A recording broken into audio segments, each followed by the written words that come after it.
최근 집값이 역대급으로 다시 상승하고 있습니다. 이미 7월까지 누적 상승률이 역대 최고 수준인데 여기에서 상승세가 더 가팔라졌다는 거거든요. 최근 여러 조사에서 수도권과 전국 아파트값 주간 상승률이 역대 최고치를 다시 경신을 하고 있습니다. 분명한 건 집값이 무한정 계속 오를 수는 없다는 건데요. 정부에서도 이 점을 알기 때문에 고점이다, 주의하라 이렇게 이야기하는 거 아니겠습니까? 그래서 오늘은 집값 상승세가 과연 언제까지 일어날 수 있을까를 이야기해 보려고 합니다. 집값이 무한정 계속 오를 수는 없기 때문에 언젠가는 하락세로 돌아설 텐데 그것이 과연 언제, 어떤 이유로 하락 전환이 이뤄질 수 있을 것인지 여기에 대한 가설들을 하나하나 짚어보려고 합니다. 먼저 한국은행이 올해 내로 금리 인상을 예고를 하고 있기 때문에 금리 인상 시점부터 집값이 하락 전환할 것이다 라는 예측이 있습니다. 금리가 올라가게 되면 집을 사는 데 있어서 이자 부담이 늘어나고 또 집을 이미 대출을 받아서 사서 가지고 있는 사람들은 매달 갚아야 하는 이자 부담이 커지기 때문에 이 집을 매물로 내놓을 가능성이 높아지죠. 그렇기 때문에 수요와 공급 양쪽 측면에서 금리가 높아지면 아파트 값이 떨어진다라는 상관관계는 어느 정도 정설로 받아들여지고 있습니다. 하지만 당장 올해 내로 예고된 금리 인상이 우리나라 집값을 떨어뜨릴 수 있을 것이다 라고 예상하는 전문가는 그렇게 많지가 않은데요. 이유는 크게 두 가지입니다. 첫 번째로는 이미 우리나라가 다른 나라에서 유례를 찾아보기 어려울 정도로 주택담보대출을 강력하게 규제를 하고 있다. 실제로 이 LTV 규제 때문에 최근 몇 년간 집을 사시면서 집값의 40% 이상 대출을 받으신 분이 그렇게 많지 않거든요. 금리가 올라서 이자 부담이 높아진다 라는 말이 성립을 하려면 이미 대출을 많이 받은 상태여야 하는 건데 이 각종 규제들 때문에 대출을 많이 받은 사람이 많지 않다. 금리가 올라도 이자 부담이 크게 늘어나지 않는다 라는 것입니다.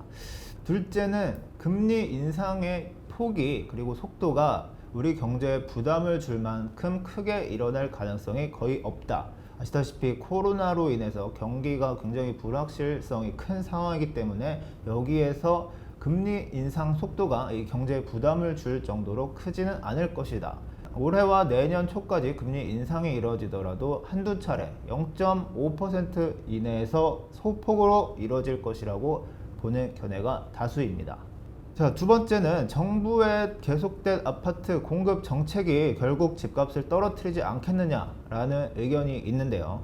정부가 현재 주택 공급이 부족하지는 않다라고 얘기를 하면서도 주택 가격 안정을 위해서 공급을 늘리겠다라는 이중적인 태도를 보이고 있거든요. 이런데다가 최근 노영우 국토부 장관은 대규모 신규 공급 대책을 새로 발표할 계획은 없다. 그동안 발표했었던 공급 대책들을 계속 이어나가는데 주력하겠다라고 공언을 한 상태입니다.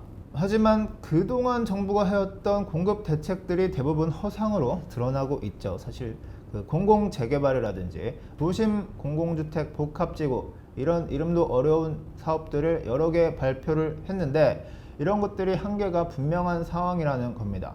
이런 공급 대책들이 효과를 내기 위해서는 시장 참여자들이 그러니까 땅을 가진 토지주들이 참여를 많이 해야 되는데 여러 가지 유인이 거의 부족한 상황이기 때문에 참여를 이끌어내지 못하고 있다. 그래서 정부가 발표한 숫자만큼 실제 공급이 이루어지지는 못하고 있는 상황 아니겠습니까?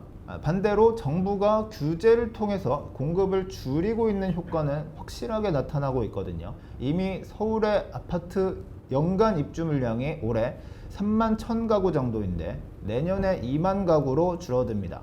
작년에 입주 물량이 서울에서 5만 가구였다는 점을 생각해보면 매년 큰 폭으로 감소를 하고 있는 거죠. 여기다가 그 이후부터는 더욱더 줄어들 가능성이 매우 큰데요. 왜냐하면 현재 정부의 재건축 규제로 인해서 많은 사업지들이 사업을 뒤로 미루고 있다. 현재 인허가가 되지 않고 있기 때문에 2년 후에 아파트 입주를 하고 싶어도 할 수 없는 상황 아니겠습니까? 세 번째 가설은 3기 신도시 입주로 집값이 잡힐 것이다 라는 겁니다. 정부가 발표한 공급 계획 중에서도 이 3기 신도시만큼은 유일하게 눈여겨봐야 할 것입니다. 서울과 가까운 입지에 30만 가구에 달하는 아파트가 동시에 입주를 하는 것이기 때문에 다른 어떤 공급 대책에 비해서도 공급 효과는 굉장히 크다라고 할 수가 있는데요. 주의할 점이 있습니다. 3기 신도시 공급 효과가 나타나는 것에 지금 이미 사전 청약이 시작되고 있지만 이 사전 청약 시점이 아니라 실제 입주가 대규모로 이뤄지는 시점부터라는 거죠. 사전 청약이 올해 7월부터 이미 시작이 됐지만 여기 사전 청약이 곧 시장에 공급 효과를 주는 것은 아닙니다. 청약에 당첨된 사람들이 그 자기가 살고 있는 집을 내놓고 실제 지어진 집에 입주할 때 공급 효과가 나타나는 거죠. 그래서 3기 신도시 공급 효과는 분명히 있을 거지만 그 시기가 너무 많이 남은 것이 문제다. 적어도 대규모 입주가 시작하는 2025년쯤에나 돼야 공급 효과가 나타날 것이다. 그때쯤에는 가격이 안정을 찾을 것이다 라는 가능성은 충분히 높다고 생각할 수가 있겠습니다. 지금까지 내용들을 정리를 해보면 올해 내로 예상된 금리 인상은 시장에 큰 영향을 주기는 어렵고 앞으로 2년간 아파트 공급이 줄어드는 것은 확정이다. 그리고 그 이후로 3, 4년까지도 아파트 공급이 줄어들 가능성이 매우 높다.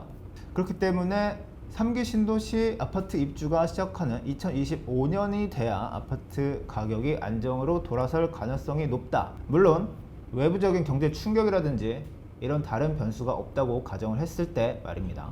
여기서 한 가지 변수로 생각해 볼 것이 내년에 있을 대선인데요.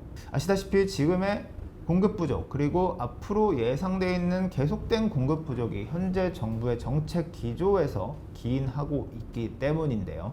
내년 대선에서 혹시라도 정권 교체가 이뤄질 경우에는 시장에서 이를 강력한 공급 확대의 신호로 받아들일 가능성이 있다.